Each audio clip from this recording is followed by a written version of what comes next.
സർപ്പക്കാവിൽ വിളക്ക് വെപ്പും നൂറും പാലും. സർപ്പക്കാവിൽ വിളക്ക് വെക്കുന്ന ഓരോ സ്ഥലത്തും ഓരോ രീതിയിലാണ്. ചിട്ടയുണ്ടാക്കണം. തോന്നുമ്പോൾ ഇന്ന് വിളക്ക് വെക്കാൻ നാളെ വേണ്ട, അത് പറ്റുകയില്ല. അത് നിങ്ങളുടെ കുടുംബഭരദേവതയ്ക്കൊക്കെയാണെങ്കിൽ കുറച്ച് സമാധാനമുണ്ട്. സർപ്പക്കാവിൻ്റെ കാര്യത്തിൽ ആദ്യം വേണ്ടത് ഒരു ചിട്ടവട്ടമാണ്. വർഷത്തിലൊരിക്കൽ തുലാമാസത്തിലെ ആയില്യം അല്ലെ കന്നിമാസത്തിലെ ആയില്യം എന്നൊക്കെ പറഞ്ഞ് പൂജ നടത്താറുണ്ട്.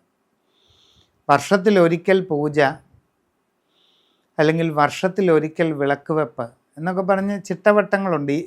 ചിലയിടത്ത് മാസത്തിലൊന്ന് വിളക്ക് വെപ്പ് എന്നൊക്കെ പറഞ്ഞിട്ടുണ്ട്. ഇതെല്ലാം തന്നെ വീട്ടുകാർ സൗകര്യപ്രദം ആയിട്ടുണ്ടാക്കിയതാണ്, അല്ലാതെ ഇതിനൊന്നും നിയമമൊന്നും ഗ്രന്ഥങ്ങളിലൊന്നും പറയുന്നില്ല.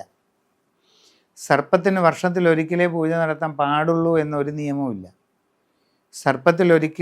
സർപ്പത്തിന് വർഷത്തിലൊരിക്കലേ വിളക്ക് വെക്കാൻ പാടുള്ളൂ എന്ന നിയമമൊന്നുമില്ല. ഈ സർപ്പക്കാവുകൾ പണ്ട് കുടികൊണ്ടിരുന്നത് വീടിനോട് തൊട്ട് ചേർന്നൊന്നുമല്ല, കുറച്ച് ദൂരമാണ്. പണ്ട് ഒരുപാട് പുരയിടങ്ങളുള്ള കുടുംബങ്ങളിലാണ് പലപ്പോഴും സർപ്പക്കാവുള്ളത്. ഈ വീട്ടിൽ നിന്ന് ഇറങ്ങിക്കഴിഞ്ഞാൽ ഒരു 100-300 മീറ്റർ നടക്കണം.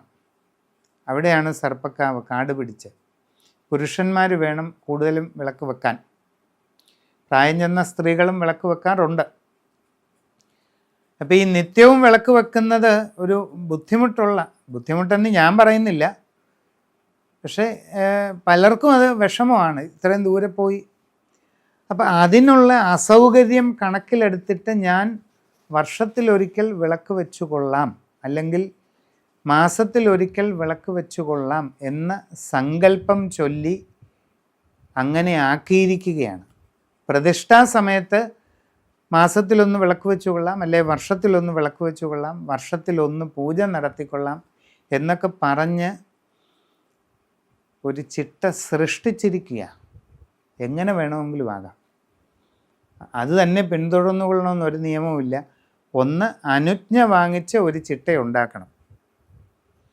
നിങ്ങൾ എത്രത്തോളം കൂടുതൽ വിളക്ക് വെക്കുന്നു അത്രയും നിങ്ങൾക്ക് ഐശ്വര്യവും അഭിവൃദ്ധിയും ഉണ്ടാകും എന്നുള്ളതിന് ഒരു സംശയവുമില്ല.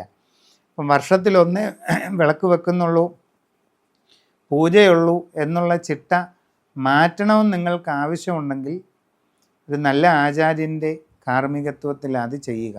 എന്നിട്ട് പറ്റുന്നത് പോലെ നിങ്ങൾക്ക് താല്പര്യമുണ്ടെങ്കിൽ നിത്യവും അല്ലെങ്കിൽ ആഴ്ചയിലൊരിക്കൽ, അതുമല്ലെങ്കിൽ മാസത്തിലൊരിക്കൽ ഒക്കെ ചെയ്തു കൊള്ളുക.